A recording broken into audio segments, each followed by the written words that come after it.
কি বলেন তো আমি কি খাচ্ছি? অ্যাকচুয়ালি আমি অনেক মজার খাবার খাচ্ছিলাম, বাট কোথায় খাচ্ছিলাম তাই আপনাদের দেখাচ্ছি। বাপের বাড়ি আসবো আবার মামার বাড়ি যাব না, তা কিভাবে হয় বলেন তো? আমার কক্সবাজার বাপের বাড়ি মামার বাড়ি প্রায় সব কিছু এক জায়গাতেই। তো চলে গেলাম ছোটো মামির বাসায়। এই যে ছোটো মামি, আমার ছেলের খুব প্রিয় প্রিয় প্রিয় ডার্লিং, এটা হচ্ছে তারই পিঙ্কি, ওখানেই চলে গিয়েছিলাম।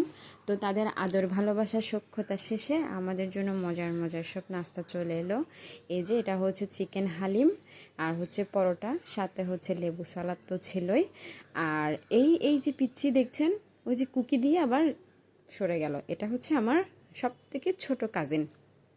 তো আমি হচ্ছে হালিম রেডি করছিলাম খাওয়ার জন্য, লেবু চিপে দিলাম, তারপর হচ্ছে শসা দিলাম, দেন হচ্ছে কি এটাকে মিক্স মিক্স মিক্স করে এবার খাবো।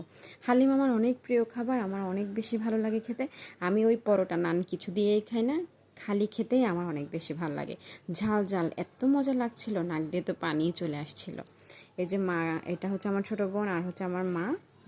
খাওয়া দাওয়া শেষে আমরা মার্কেটে যাব, তো ওই যে পিছনে ওদেরকে একসাথেই রেখে গিয়েছে।